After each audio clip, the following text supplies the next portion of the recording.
Corona vaccine पूरी तरह से सुरक्षित है और देश जल्द ही 100 करोड़ वैक्सीन डोज के माइलस्टोन तक पहुंचने वाला है। इस बीच दिल्ली में कोरोना वैक्सीन साइड इफेक्ट का अजब मामला सामने आया है। डॉक्टरों का कहना है कि कोरोना वैक्सीन के बाद साइड इफेक्ट के रूप में खून के थक्के जमना और प्लेटलेट्स में कमी की परेशानी हो सकती है।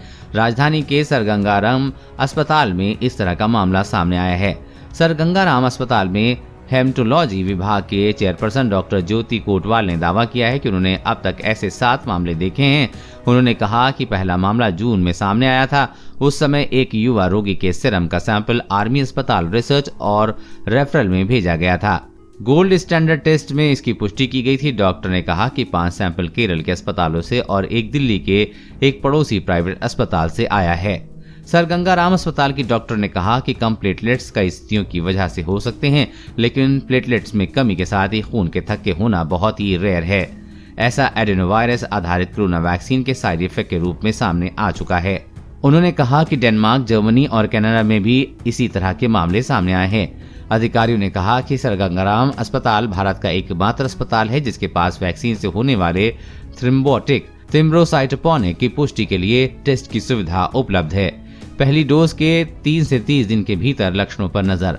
कोटवाल ने कहा कि यदि वैक्सीन की पहली डोज से 3 से 30 दिनों के बीच लगातार सिरदर्द, उल्टी और चोट या खून बहने जैसे लक्षण दिखाई देते हैं और प्लेटलेट्स काउंट कम होता है तो डायग्नोसिस पर संदेह होता है।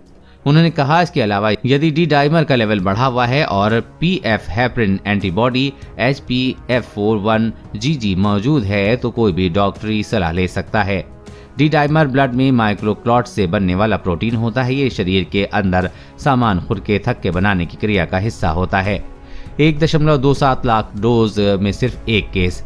सर गंगाराम अस्पताल के डॉक्टर ने कहा कि विश्व स्तर पर दुनिया में वैक्सीन के बाद थ्रोम्बोसाइटोपेनिक VITT की घटना 1 लाख में 1 से 1,27,000 वैक्सीन खुराक में है, जो कि दुर्लभ है। इसके लिए इसके फायदे खतरे से कहीं अधिक हैं। एम्स और लोकनायक जैसे अन्य प्रमुख अस्पतालों ने कहा है कि उनके पास अभी तक ऐसे मामले नहीं आए हैं।